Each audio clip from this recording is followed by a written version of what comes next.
Welcome to Ministries That Podcast, where I talk to successful ministry leaders about how they're using podcasting to amplify their mission and grow their ministry so you can too. I'm Tim Hull, your host and owner of Sonomorphic, a podcast production company that specializes in podcasting for ministries. My guests today are Will and Meeke Addison. They're the creators behind the podcast and YouTube channel Culture Proof, where they practically equip Christians to resist the cultural trends that rival the truth. We're going to talk about their careers in radio and the transition to podcasting, what they know now that they wish they would have known when they got started, and the challenge of refusing to chase views and downloads. So let's get right to it. Here's my conversation with Will and Meeke Addison. Well, Will and Meeke, thank you so much for joining me on the podcast today. Oh, thank you for having us. It's great to be with you, Tim. Yeah, so I was first introduced to y'all and Culture Proof through our podcasters group that Will and I are a part of with Paul Hastings. Mm-hmm. And over our conversations, I've heard bits and pieces of your podcasting journey and your career in radio and how all that's come together. So I'm excited to dig in more today. You started Culture Proof with Will and Meeke Addison about 2 years ago in September of 2023. And the description of the podcast reads, Will and his wife, Meeke Addison, tackle culture's tough topics from a biblical perspective. The Addisons bring 15 years of broadcast experience to the podcast world. Listeners familiar with their thought-provoking conversations and biblical worldview on airing the Addisons will appreciate the new podcast format.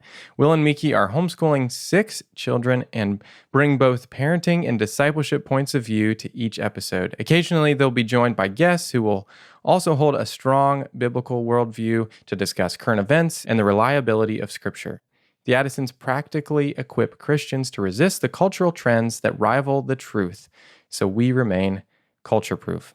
So I'm glad to have you on the show today to talk about your podcasting journey. So let's go back to the beginning, and that is in radio. So y'all got started in radio before you started publishing the podcast. You're now like 300 episodes in almost over the past 2 years. And so tell us how you got into radio. Wow. So we were living back in Lafayette, Louisiana, and there was a local AFR station there. And back then they had station managers for each station. And so there was a station manager at the Lafayette, Louisiana station that I knew from campus ministry. And in the course of talking with him, I began to work there pretty much part-time as I was doing other ministry. And, you know, I had a radio show on Saturday evenings and things like that. And, it was just something fun to do. But in the course of that, the manager who had a morning show, he was kind of like having co-hosts, but then they would quit or they couldn't do it anymore, stuff like that. So he was really trying to find a co-host for his morning show. And so in the period of time I was there, that was happening. And I said, man, Meeke would be good at this. Now, she had never done radio to my knowledge. No. At that time, we had our oldest daughter. We had one child. We have 6 now. So we have one child. She was 5 months old. 5 months old. All of this background is so important. So important. And I approached Meeke. I said, man, Danny needs some help with our morning show. I think you would be good to do that. And initially the answer was like, no. Because absolutely I'm not a morning person. 6 a.m., 6 to like 9 or something like that. Yeah. And it was on the other side of town from where our home was. And again, 5-month-old, but first time she slept mom. A lot, she did. She was a great baby, but still 6 a.m. And so I was just like, absolutely not. Yeah. No. So initially it was like, no, but a little over time I said, man, I came back and said, I think this would be a great outlet for you, radio, help him out. You just have a conversation with Danny on the air. And so she eventually did it. Because when Will the Great has a vision for something, he is relentless. He doesn't use a lot of words, but the words he uses, he's certain of. Like, you should do this. Yeah. I really felt that it was a great outlet. So, and I didn't know what God was doing with that. So she came and she was on the radio with Danny and would bring our daughter, and we had her in a different room, and she would sleep most of the time. So it wasn't an issue. But then over the course of time, Meeke was like, I can't keep doing this. It's early. I just, so she dropped So I out. stopped. And Sorry, so, Danny. So Danny had, he was looking for another co-host. It's like, oh man. And he found someone, but then that only lasted a little while. So I was like, Meeke, Danny needs help again. Like, man, you should Go help back. him out. Help him out, So she eventually went back and was on the air with him.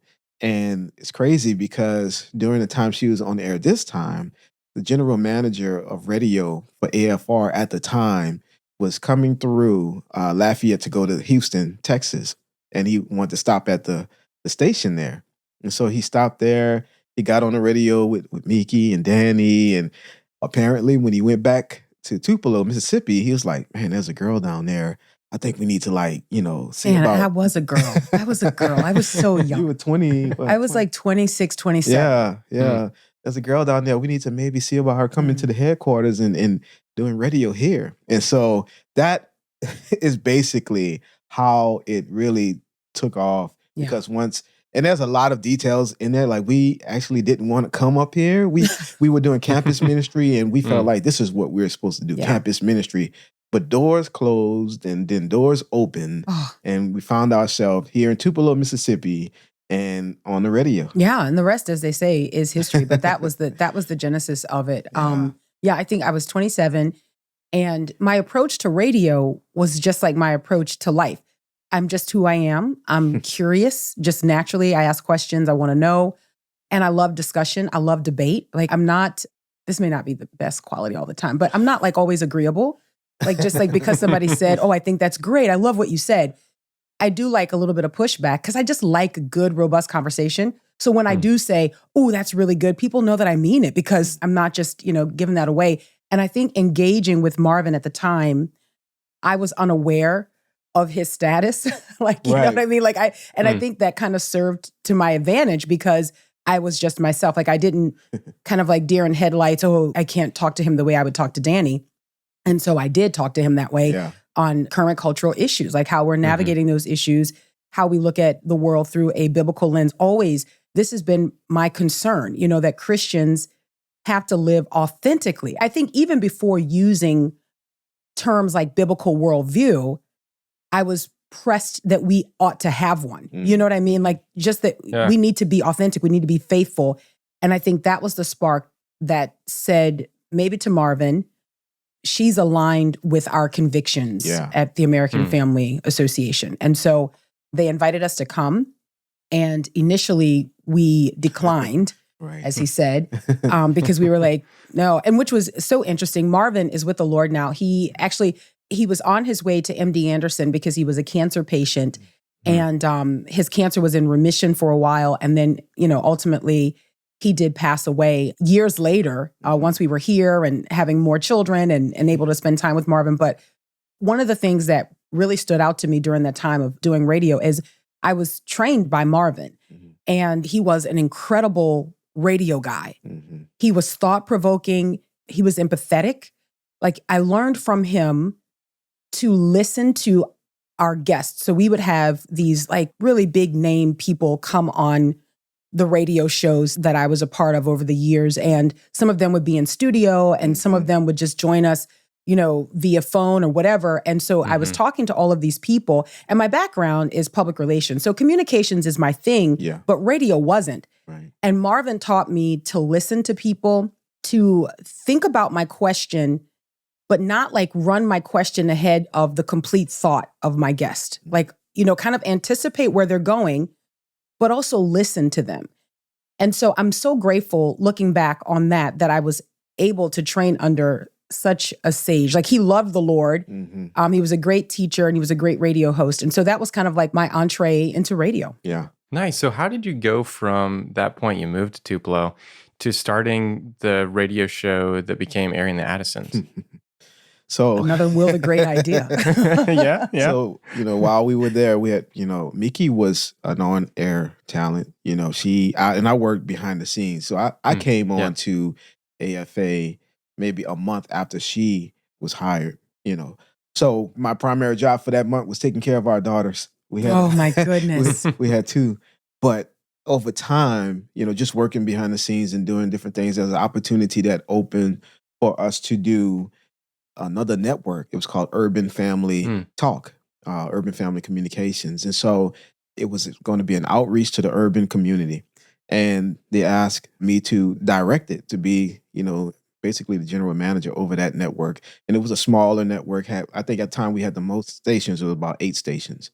And so I wanted us to have a legit morning show. I was like, man, we need a morning show that plays music, that's funny, and so that is how airing the Addisons came about. And I was like, Meeke, this is morning again. So it's like, and this time it was like 3 hours. It was like 6 to 9 or whatever. And so I was like, I think we can do it. Just a legit morning show to start off the network. And we had other, hosts and things like that. But I wanted to start off as like a morning show, fun, talk about issues, play music. And so that's how Airing the Addisons started. And again, I hate to sound like that person that we don't like in scripture. Like, there's always in the story, like the Bible is full of narrative. And so like, there's always the person, the character in the story that you're just like, oh, there you go. You know what I mean? At times, you're like, stop talking, when you read it. But that was me, right? Because he said, hey, Meek, what do you think if we co-host a show together? Mm-hmm. It would be incredible. And I said, no, because I talk a lot, and he doesn't. And so my immediate thought was, oh no, the dynamic would be so off. Like people would be like, oh, why is she always talking? Because when you juxtapose us, the difference is so dramatic. Yeah. It's not like other people that I co-hosted with, they talk. Like that's what they do. They talk. So it's always back and forth and it's boom and boom, boom, boom. And so when he was like, what about you and I co-hosting a radio show? Now this is not like just sitting down and let's have a conversation about something. No, this is let's co-host a radio show. Let's talk for hours. Yeah. I was going to break it up with music and stuff. Babe, like we don't even do that in real life. Like, I mean, I may come in, he has like spurts of like, then he wants to talk, but it's spurts. Like that's my life. I live in those spurts that he has, It ended up being really good though. It ended up being a really, really funny, good show. And eventually we had 2 other co-hosts, another married couple. Super funny. They were, yeah. And man, so it was really funny. It was a good show. Yeah. But from there, the season pretty much ended for Urban Family. And God had already begun to move on my heart that, man, we need to have, especially what was ramping up in culture was this whole, just Black Lives Matter and CRT, all that stuff was, but it was really Black Lives Matter and all that kind of stuff. And God really put on my heart that we need to just be one voice, just one voice, not Urban Family, AFR, stuff like that, but just one voice. And so I presented that, and initially they were like, no, we don't, just keep doing what you're doing. But then Can I rewind? Can I interject something just to bring a little bit of kind of background to what you're saying that might help it make a little even more sense? Okay. Back in 2013, so we came to AFR in 2008. And then in 2013 is when we started the Urban Family Talk Network. Right. And that network was a response to what was a cultural and political divide among conservatives who were Black. And so this was right after Obama was elected the second time. And there was so much conversation around like, man, there's so many moral issues that Black voters actually agree with quote unquote white conservatives on, right? And so the question was, how do we show that political engagement must first align with scripture? And then how do we do that in a tone of voice that's going to resonate with quote unquote Black liberals, right? And why am I doing air quotes? Because I think that people are more dynamic than that. Those are the titles that we kind of operate in, or the labels, but I think people are more dynamic than that. So Urban Family Talk was AFR's response to the divide. It was, hey, we already have a couple here who could speak. They're already addressing these issues. So why not leverage that, bring on more Black conservatives, and this is politically speaking, but first and foremost Christian. I'm taking that as a given to talk about these issues.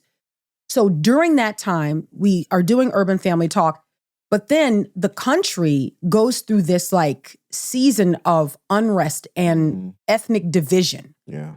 And it's happening in the church. Right. So we're responding, like we're addressing CRT before it's being talked about at Walmart, right? Like CRT wasn't always something that was talked about just among like, everyday folk. We didn't even know what it was. It was more of an academic phenomenon, academic subject, right? And so we're talking about these things, but at the same time, we're aware that we're kind of reflecting the thing that we're rejecting because we're here at AFA, and we have a Black network and they have a white network.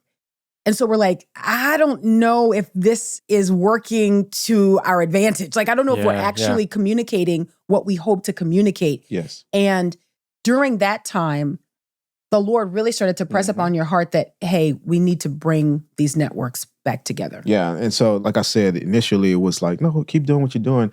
But then I think it's like a couple years later, one of the leadership came to me and was like, what do you think about merging? And I was like, yes.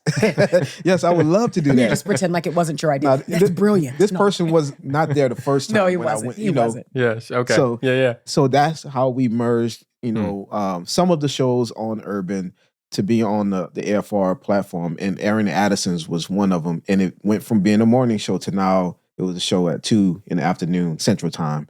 And it was only for 1 hour. So we had to adjust that. But yeah, so that's kind of the long story of Aaron Addison's. Yeah.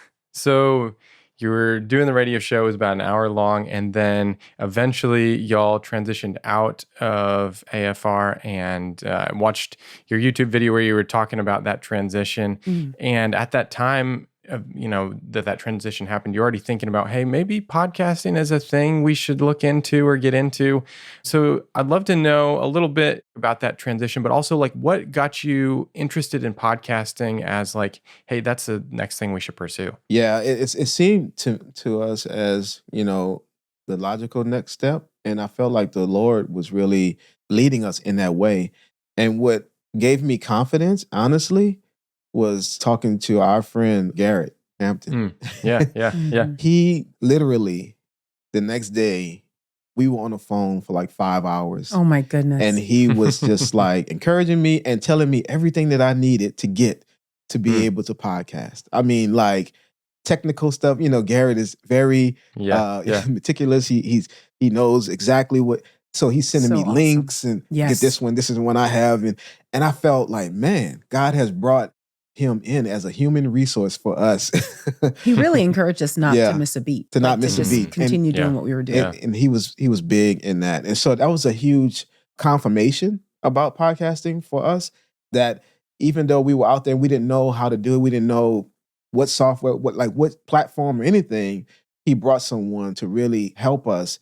And so that served as a great encouragement in doing the podcasting. Yeah. And I think on the radio side, we also had our radio show podcasted. So it was like the show was done live, but then the recording was taken and put on all the podcast platforms. And really that was because radio was trying to keep up with the way people were consuming content. Yeah. Right. And so as society's changing and as people are consuming information differently, radio is sort of like the grandfather, you know what I mean? And it's radio is the epitome of back in my day. I mean, it just really is, and it's different from podcasting. And we experienced that transition as we went into podcasting. I didn't think that it would be felt because I thought, okay, we're talking into microphones. That's what we have done for well over a decade. We're just going to turn on the microphone and we're going to talk into the microphones. Boy, was I wrong, because radio has a dedicated audience that exists since like the dawn of time. Like they are there, you know what I mean? And they are committed. They are locked in. They get into their cars. Your station is on. They don't change it. And if somebody changes it, they're mad. You know what I mean? Like, get off my lawn. And so you build a community very fast because it's already there. Right. And then you just add to that. You're in the rhythm of recording actually going live every single day. Yeah. We had hard breaks. Yep. It didn't matter if I was ready with content. The show was starting at 2 Central. It's starting and it's ending at like 2:58.5 something, And so everything is like, boom, you have to. Yeah. The luxury of, I'm not ready, I think is difficult for me. Like that's a luxury of like, I don't know if I've researched well enough. I don't know if I'm just not, no, in radio, it was like, and sometimes it would be, okay, hold on a second. This just happened. We don't know all the details, but you're talking to an audience that is alive. And so they're listening right now. And so if you are on the air and, like the president gets shot and you're still talking about, so 5 steps to be a better you. Like, no, like people are like, what are you doing? You know what I mean? Yeah, and so that's a sort of like an adrenaline in doing live radio that you don't get in podcasting. Yeah. And I think it actually works against us. The other thing is the mental, I don't want to call it torment, but like in radio, I felt like we were a part of something and had been for a very long time where we knew our audience. We were a part of, providing the DNA for that audience, like, because these are the things that we care deeply about. But in podcasting, I suddenly felt like we are in a huge ocean of people who are all doing this. There's no barrier to entry. Yeah. Like there's no barrier. Like, I mean, you go to Walmart, get yourself a little mic, and you got a podcast, right? No barrier. In radio, there was I've earned the right to be here. I've been commended to this audience by people who have gone before me. Yeah, it truly is like, grandfather, granddaughter, like you just kind of, but in podcasting, it's like, hey, this is my cousin. Listen to her. You know what I mean? And then you've got to ask yourself a question like, why should someone choose my podcast and not another podcast?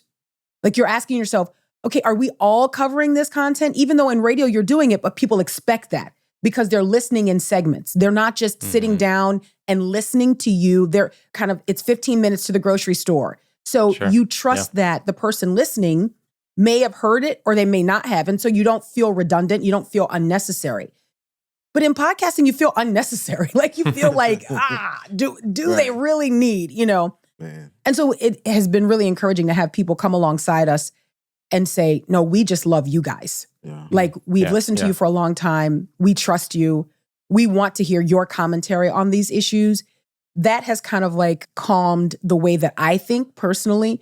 I know Will is on the technical side all the time. And so he's always thinking through like, okay, what's the next thing? Like, what do we need to consider? Because I will tell you, Tim, if I could just be like 100% transparent, I look back on the years that we were in radio and traveling and speaking and doing, different things. For me, YouTube was a link that someone sent me of like a dude perfect stereotype. Right? It was like, okay, what are we doing? And it was, okay, I've done all of the things that are necessary in life. Now YouTube. I really wish that looking back on that, we would have understood what YouTube was. Back then, that we would have understood even podcasting. Although I consumed podcasts. Like I am a podcast listener. I love podcasts, right? So I was consuming podcasts even while doing radio, but I didn't think of it as like its own entity. I just thought, this is where I go to get this content. This is where I go to get, a 71-part series on the teaching of the Old Testament, And so that's how I consume podcasts. Now looking at what we're doing, I think we could have been way more effective if we had known then what we know now. Yeah, I agree. Because when you're in that certain arena, you're just thinking, okay, radio, we're in radio. Like, I agree that I feel like if I would have more foresight and see like what was actually happening on YouTube and podcast, man, even being there, I feel like I would have started some stuff rolling like, hey, we need to really look at this because now being exclusively, podcast and YouTube and stuff like that, I'm like, man, if I would have gotten to this sooner, it would have been much more fruitful, I believe. Yeah, tell me more about that. So what were some of those things that you know now that you're like, man, I wish we would have implemented this back when we started? Or, what are some things that you're shaking your head? Well, what are you thinking right now? Yeah, I guess the biggest thing is kind of what I said, because YouTube, like Meeke said, was just a link somebody sent you to see a funny video. And I didn't really process these people are making these videos and they're going viral and things are happening. And they're earning a living off of this. That didn't even enter my mind that, man, they can pay for these videos. Like what? And I think, because I'm always thinking and asking God, like, so what's next? Because even now, I feel like something else is going to be the next thing. Mhm. And maybe it's AI, maybe, but I'm like, man, there's always something next. And I think back then, if I would have just really looked at what was happening beyond our radio world, because Yeah. when you're in that world, you're like, we're radio. Mhm. That's it. That's what we do. We're going to NRB, like Right. religious We're broadcasters. Like that's what we do. We're religious broadcasters, and some of us wear suits and some of us don't. Right. We actually were a little bit like rebellious in our our craft because we were considered at the time, in our 30s, we were considered really young in radio. Right. Yeah. I look back on that now and I'm just like, Man. oh man, I should have milked it for all it was worth. I should have been like, hey, listen, you need to hear from my generation, but I was trying to be old because like radio is old. So I was trying not to be, but at the same time, I'm like, no, I'm not wearing that. Like, I'm not doing that. I'm not like, I am 31, I am 32, like those kinds of things. I think one of the things that we didn't do because so again, having a background, we were missionaries before we were in radio. So all of these things sort of get put in your backpack, it's like, it makes you who you are, right? Like, and it's like the tale from Flibberoo Lou. It's a VeggieTales reference. Anyway, which again shows how old I am. Okay. What's my point? All of these things make you who you are, right? Like the way you process. So we were missionaries and we went into radio and it's a nonprofit ministry. And so there is a feel, at least for us, that like, you are not the center of the universe. You are serving other people. The ministry is for people. So as much as you can get out of the way of that, then the better. So we brought that with us, even to like our social media platforms. Like we weren't about like building our presence. It's like, the question of how many followers do you have was like ridiculous to me. Like the question of like likes. And to me, it sounded at the time very like evil, my followers. Like what, who are you? Your followers. Like what? We don't care. Like, anyway, you would get these pitches in radio of people who wanted to be on your radio show. Yeah. And some of the breakdown in the pitches and like the backgrounder that you would get would be this person has this many followers on Instagram. This person has this many YouTube subscribers. And so like, again, being the young dinosaur that I was, I don't care. I mean, we understand it now. Oh my goodness, do I understand it now? Dude, I didn't then. That makes a lot of sense. I'm looking at it and I'm just going, dude, all I care about is whether or not I like your book. Like all I care about is whether or not your topic is going to engage me. And here's what I care about. Can I go to your YouTube channel and watch you communicating and know that this is going to be a good interview? Because I don't care how many followers you have. If I'm going to interview you and you're not going to engage with me, like we're out. You know what I mean? But now people are like, it doesn't matter if I'm a good, conversationalist. Like I've got 1 million subscribers, have me on. And so that's. And I'll say this too, the sense of being able to understand that you can do a lot of this on your own and you don't need this big network. Yeah. It's like, man, you can do this. And I didn't have a sense of that. I was like, man, we're doing it, and it was a reality check. It was like, dude, and once we transitioned out, now we were doing all of the things. Like I'm IT, I'm producing, goodness. We had departments for that. Right. Right. Yeah. And so I'm our daughter doing our thumbnails. But you can actually do it. Yeah. So I didn't have that mindset when we were in radio. I was like, man, it takes all these departments and all these people, the graphic design. But man, it's like, no, you can do it. And I felt like, wow, I wish I would have known that because I think I would have done something sooner. Yeah, we've learned so much. I feel like it's interesting, the point that you just made, Will the Great. I feel like when you have a crutch, you'll use it. You know what I mean? When you have when you have more, you'll use everything that you have. But when you have less, you realize that you didn't need even as much as you had. So like having all of those departments, I can look back on that. And there are times, I think I laugh about this now. And I think probably some of our IT guys were just like, oh, here's an email from Meeke. Because, I'd be like, hey, guys. Did you turn it off and turn it back on? Yes, exactly. You're so like spoiled. It's like, you're like, hey, guys, try to download this link. And like, I'm trying to make my email sound all nice and like not stupid. And, try to download this link. And, or hey, my computer did this crazy thing, like, the equipment, maybe we need to send an engineer out, whatever. And now you're in a place where the hey guys is you. Right. Like you're hey guys. Yep. You know what I mean? And so And then the hey guys is like me calling Garrett. Yeah. Garrett, dude, like what's going on with this? Bro. It's like, and then you learn how to solve it yourself because because like Figure it out. no one's coming to save you unless it's like you, Tim, or Garrett, right? Like that's like, it. man. You're waving Figure it out. the white flag. But anyway, I don't know. I look back on the years that we had in radio and we had so much fun. I feel like we have fun in podcasting, but I really honestly feel like, if I could be completely transparent, I feel like we're still trying to catch our stride. Yeah. Like I feel like we still don't understand how it works. You know what I mean? We're still really young. And honestly. 2 years, It's like- podcasting and having it on YouTube. I mean, I don't know. One of the things I refuse to do, because we didn't do it in radio, which I know makes me sound like a dinosaur, but like I refuse to chase the views. I refuse to chase the listens because I feel like it's so inauthentic. Like, so we can do a podcast episode where we talk about Candace Owens not pushing back on a guest who says that Protestantism is rooted in Satanism, that it comes out of Satanism. So we can do a podcast episode on that because like I care about that, right? So that's just me being me. Like I'm like, wait, hold up a second. Let's sit down and talk about this, Candy. Like, you know what I'm saying? And then that video gets like 20,000 plus views on YouTube. And you're just like, wait, what happened? Like, okay, so do we get in the pocket? Oh, we're in algorithm done found us. And so you're like, yes, let's go. And then you do a follow-up video, not even on that topic, but like your next video. So let me not call it a follow-up video. You just do your next video and you're like, oh, that's it? We just have 100 people watching? Is that it? Oh, okay. So discouraging. Like, what? They have banished us to the Isle of Patmos. Like, what are we doing? Like, Man. So then the temptation though, is that you're like, what was it? Was it Satanism? Was it Protestantism? It was Candace. So then the temptation is like, okay, what's the latest that we have on her? What's she doing?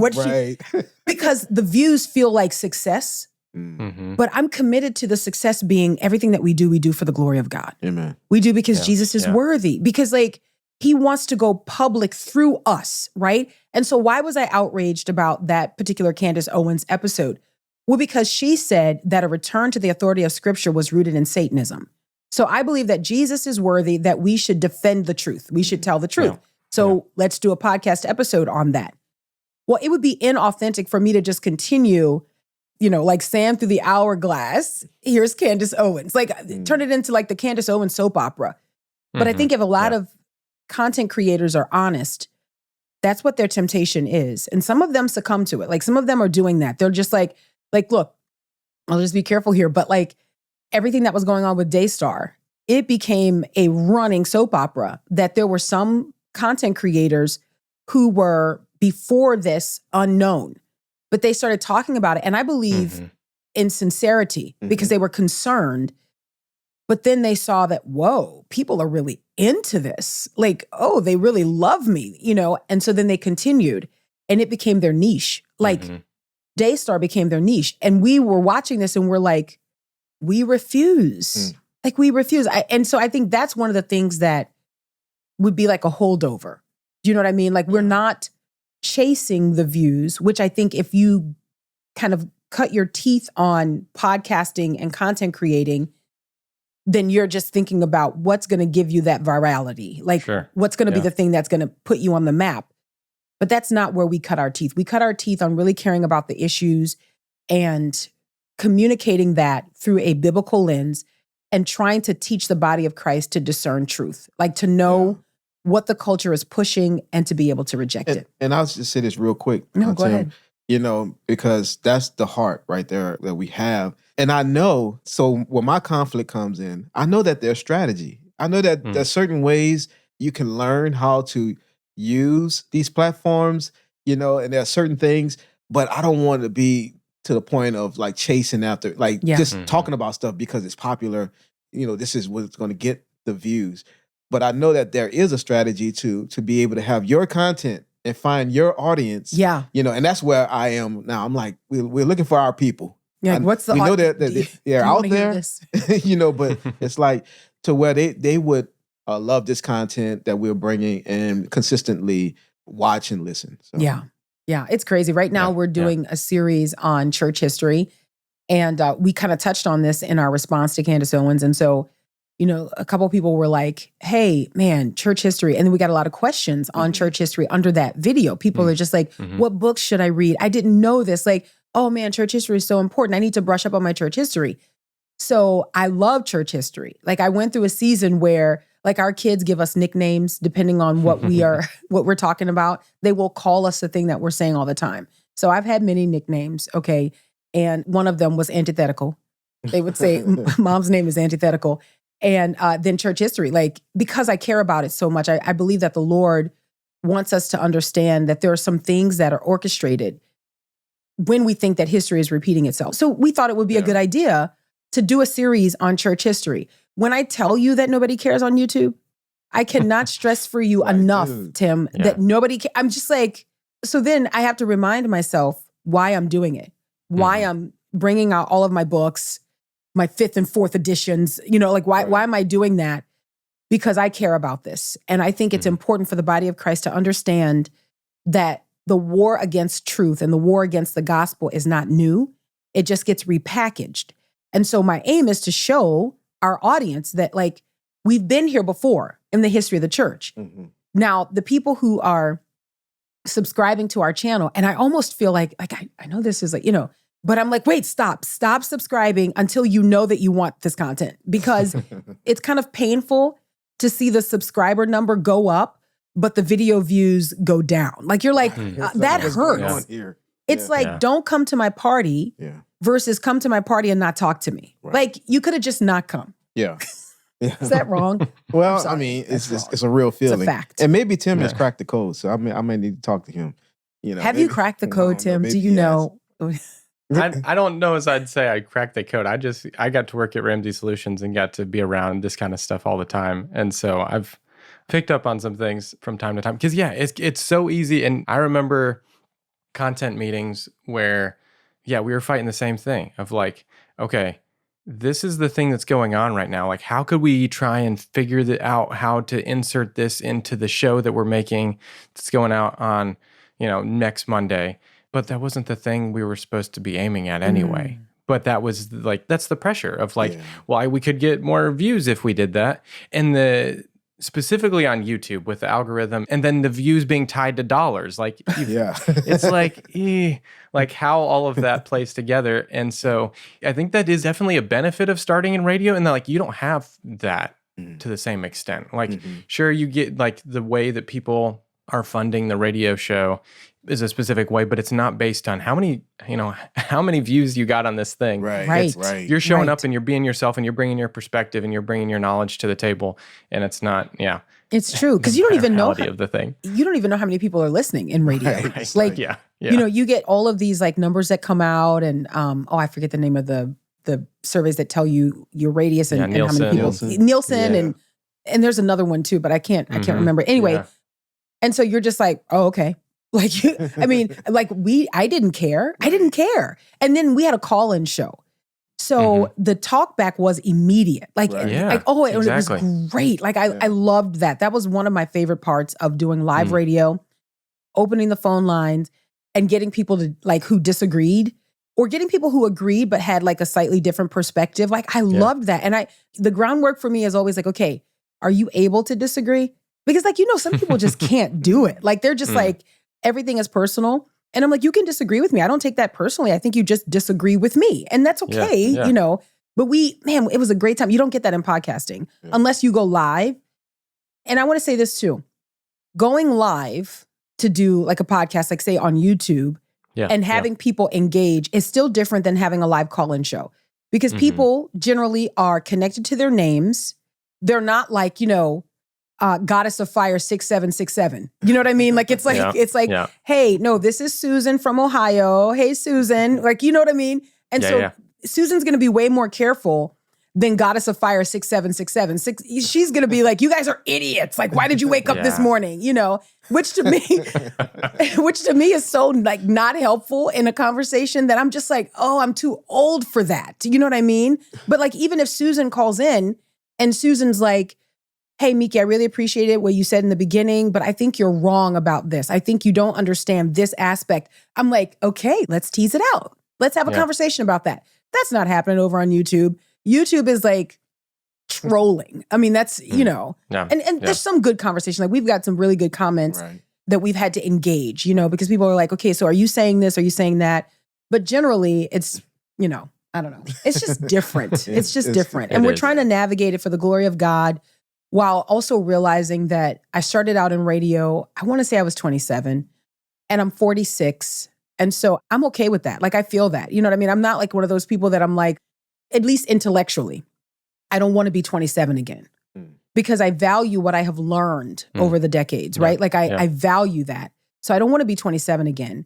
I don't like to be mocked. Like our kids will mock us. They're like, oh, we're not doing that. Like we don't say that, you know? So I don't like that. But I'm not willing to like immerse myself in all of these like endless YouTube videos to try to stay up on like what people are doing, you know?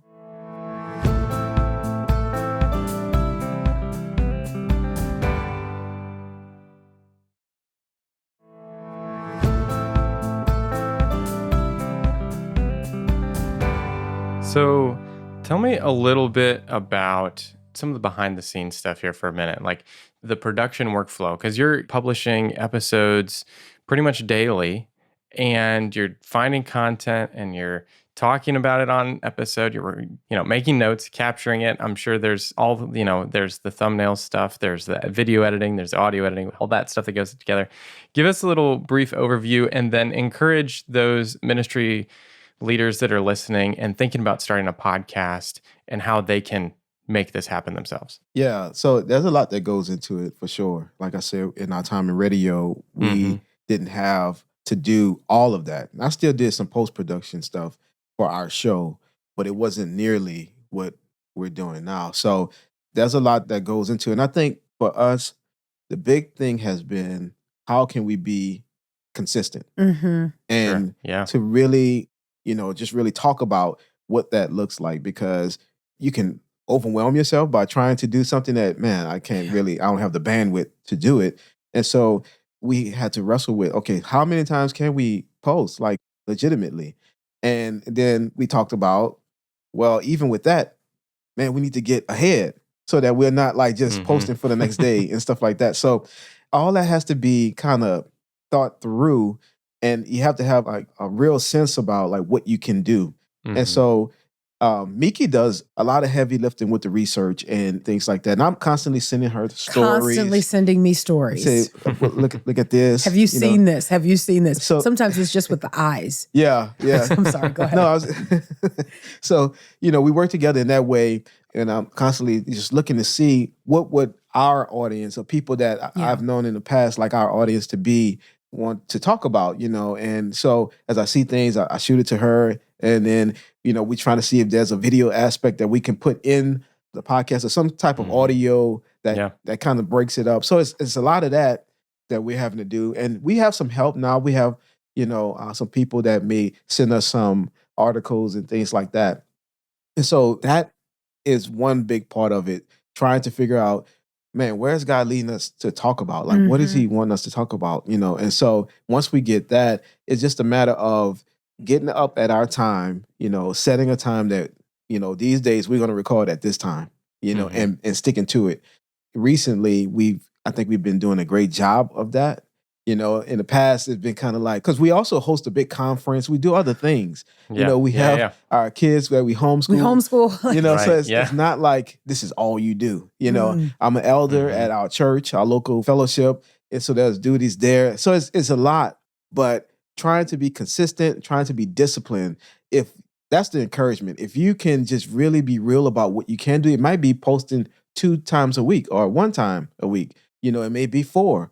But really being honest about what you can do, because if not, you will be overwhelmed quickly. You kind of have to dial some things back and say, okay, I can't do it. But if you can kind of from the beginning, just kind of talk about what we can do, what I can truly put out there and be honest about that, I think that would help greatly. Yeah. I think that urgency can be like a tyrant, but I think urgency also is sort of like a, I don't know, gracious house mother as well. Like if you have to do something, then you have this like, okay, we have enough research. Like, okay, we have all the angles, now just record it. And I think when you don't have urgency, you could miss a flow or a rhythm, And so I think consider that. We thought, okay, yeah, we're going to go 5 days a week because we were doing 5 days a week, but we didn't consider all the other stuff that goes into that. So then we dropped down to, I think we were doing like 3 days a week.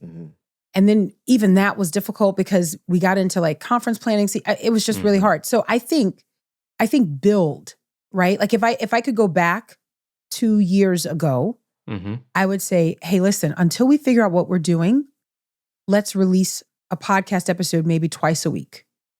And then just see what it takes to get that done.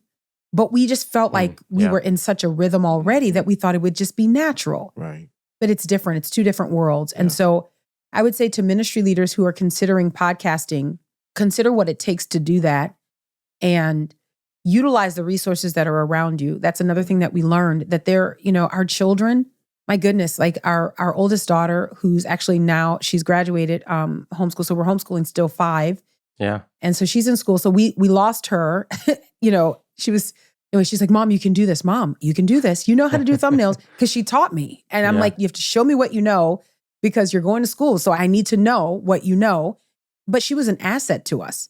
So for the last 2 years, she did thumbnails and I would watch her and I would give her feedback. And I would say, I don't know, because we're not 17. So maybe don't do that, But that was helpful. So there are people around you in ministry who have gifts, who have abilities that you should utilize. And it's also a blessing for them. I think this is in the body of Christ. This is how the Lord grows us, right? So you have an idea to do a podcast and maybe you have someone who has an editing gift or, maybe they are good with words. Utilize those people because it's like a symbiotic relationship, right? Like you will benefit and they will benefit because they will be using the gifts that God's entrusted to them. Yeah. Nice. Well, as you look back on your 2 years in podcasting so far, how has having a podcast enabled you to amplify your mission and grow your ministry? I feel like we've met people that we didn't meet in radio because podcasting is a little bit of a younger colony. It's, it's like, so you go there and the natives are fresh and they're like, we were talking to an audience that even in radio, we were growing that audience because when we got into radio, our audience majority, upwards of 80+%, was back in my day. And so we were young, we were raising kids. I got into radio. Our oldest was 5 months. We relocated to join AFA's team. And our second daughter was 2 months old. So the things that we were talking about and the things that we were interested in, discipleship and parenting, our radio audience wasn't necessarily there. And so the way they found to connect with us was like our grandkids. Grandkids. Right. And some of them great grandkids, And so we built an audience of people who would be introduced to us by their moms or by their grandmoms. And so, they told me I should listen to your radio show. And so we started to build an audience that way. I think podcasting has been the same thing. There's been some carryover and it's growing because in the podcast space, people are looking for what they specifically want. It's not just what is dished out to them. It's very much like iPhone. These are my settings. This is my, wallpaper. And so people are used to that. They're used to just choosing what they want. And I think that has been to our advantage because people are saying, I like that you guys are multi-generational. So we have a bunch of different people listening. And that's one of the things that's really important to us. We feel like we're in sort of like a weird squeeze place. Like technically, and I do mean technically, we're Gen X, but like we're the youngest Gen Xers, right? So we're not really millennials, but like we kind of were like on the edge there, And so we're in this weird place. Like I'm not a grandparent, but I'm also not like, okay, only neutrals and naturals for my baby. You know what I mean? Like I'm not painting the vibrant, bright colored toys and going with neutrals and, whatever. So I think that puts us in a unique place where we have been introduced to people who are in both of those worlds. Our conferences are made up of multi-generational families. Yeah. There's singles. There's, people who are in ministry, people who aren't, people who are homeschooling because we homeschool, and people who aren't because we're not a homeschooling podcast. Like we're a culture podcast, but we happen to homeschool. And so there's just a huge family, I feel like, that looks like what we desire, which is the body of Christ. Yeah, and I would add to that, or just echo what she said about, I think podcasting gives us, if we perceive it the right way, our voice can be enhanced. Like, meaning with radio, yes, that was a big reach, because, of the network's history, it had been there for years, but at the same time, I think, when we look at podcasting, it's even a bigger reach. And I think the thing for me is, how do we reach the people who want to hear what we have to say? And I know they're out there because they're there. Yeah. But, how do we connect with them?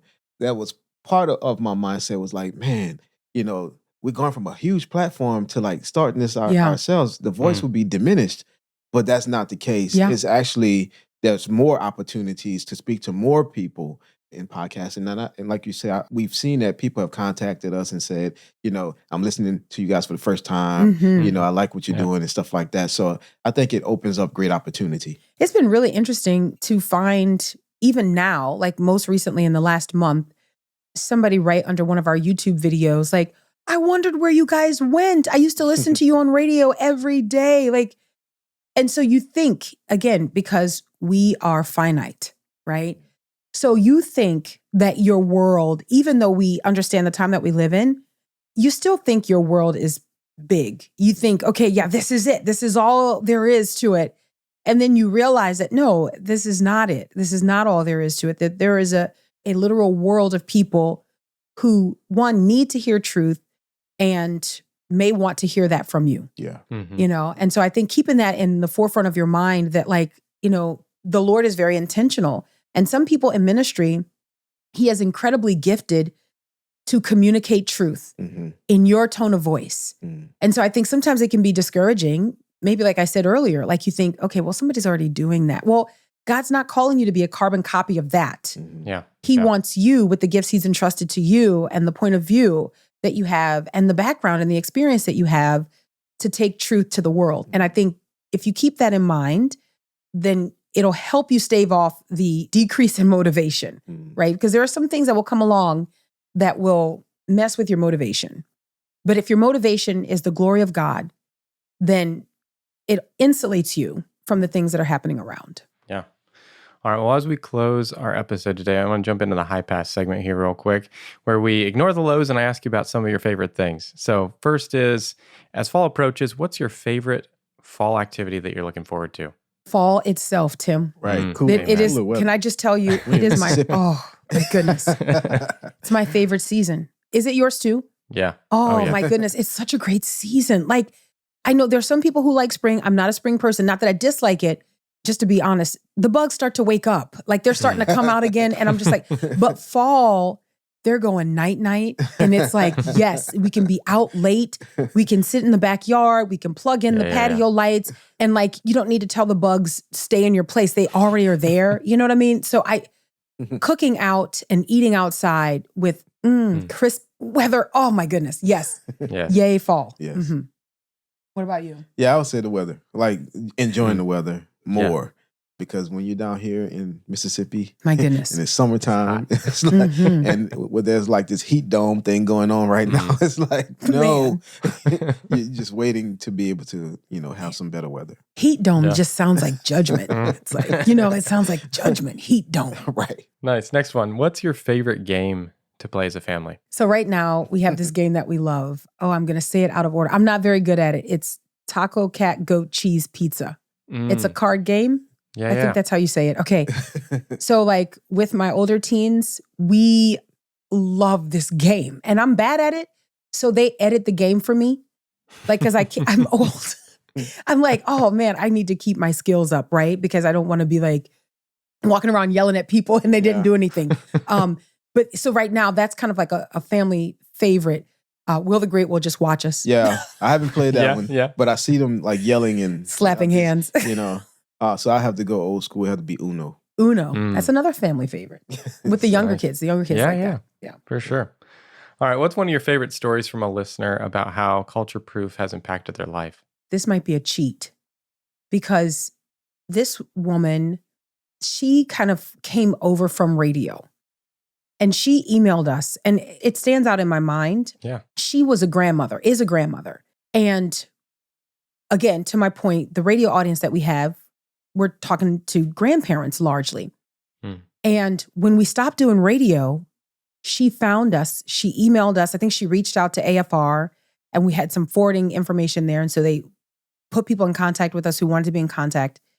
And she emailed us and she said, I just want you to know that I am a better grandmother because of my years of listening to you guys. And so I'm making the switch. I'm going to be listening to the podcast. And she talked about how in 2019, I think I did a presentation at their church. And she said she had never heard, again, about critical race theory.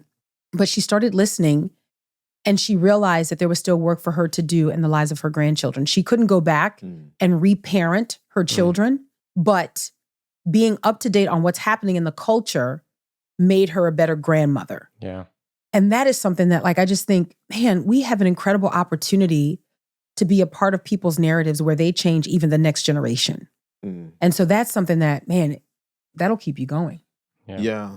One that sticks out to me was recently when we did the shows about Catholicism and, you know, there was a lady from, I think, Sweden. Oh, yeah. And basically she was saying, man, thank God that I came across this channel, you know, heard the teaching and things like that. And she was really, really thankful, you know, and just how it really answered some questions for her. And there's been some other people that have said the same thing. These episodes have answered questions, you know, just about some things that they believe, you know, even when we did the series about the charismata. Oh, yes. That was another one. You know, you have people say, you guys are really helping me. Thank you for the biblical perspective of these things. I've had questions for years about this. And so it's things like that that really encourage me that we are doing what we're supposed to be doing. Nice. Yeah. Well, as we close, who else do you think would be a great guest for this podcast? I think you should have Abraham Hamilton III. Yeah, he'd be a great guest. Yeah. He'd be a great guest. Yes. There's another Marriage Mania ministry. Oh, yeah. There's a couple in, I want to say, the Virginia area, and they have a ministry to couples. And they just recently started, maybe like a couple years ago, podcasting. They write books about marriage and biblical womanhood, biblical manhood. And I think they'd be great guests on your podcast. I also think one person that comes to my mind, because we had a great time, you know, with her was Erin Lynham.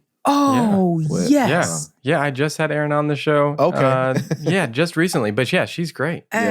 Awesome. Yeah, she's really, really good. And one more person I would say is Dr. Del Tackett. Oh, yes. We had a great interview with him, and man, he was just the so Truth down Project, to earth. now the Engaged Project. Now. Yep. And so he's another great guest. Incidentally, both of those people will be at our conference in 2026. Ding. Before we jump away from that, tell us a little bit about the conference and what people can expect if they're interested and where they can find more information. Yes, the conference is a family conference.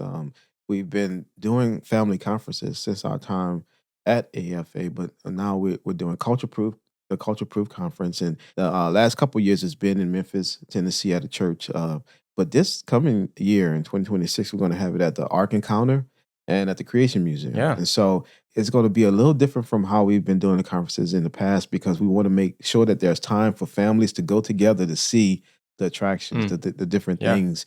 But we have a great lineup of speakers that we're a couple that we're still confirming, but most of them are confirmed. And you can go to cultureproof.net to get more information about that. Right now is the early bird special. So this is the best time, you know, to buy tickets. And you can find all that information at cultureproof.net. You know, this is, again, a family conference. Children, you know, the parents, grandparents, uncles, whoever, you know. And we really hone in on different topics relating to culture and how we can talk about these things from a biblical standpoint. this year's theme would be living epistles. Mm-hmm. And so everything would be kind of surrounding that theme. Nice. Well, Will and Meeke, thank you so much for jumping on the podcast today and talking about your podcasting journey that started in radio and how all that's interwoven over the years. And wish you the best as you continue the show. Thank you so much, Tim. It was great to talk with Will and Meeke about their podcasting journey that took them from their careers in radio to now an annual Culture Proof conference alongside their podcast and YouTube show. You can listen to Culture Proof with the links in the show notes. Well, that's going to do it for this episode of Ministries That Podcast, produced by Sonomorphic. If you enjoyed today's episode, make sure to follow or subscribe to the podcast and share it with a friend. That's the best way to support this show, and together we'll help more ministries grow and thrive through podcasting. Now come back in 2 weeks to hear my conversation with Chris Ammon. He's the founder of Kaleidoscope, a ministry that creates resources to help kids get excited about the Bible, and the host of the Kaleidoscope Kids podcast. We're going to talk about his ambitious vision for Kaleidoscope, the role the podcast plays in engaging kids and connecting them to God's Word, and why he's decided to no longer have ads on the podcast. Well, until next time, keep encouraging your audience as they follow Jesus.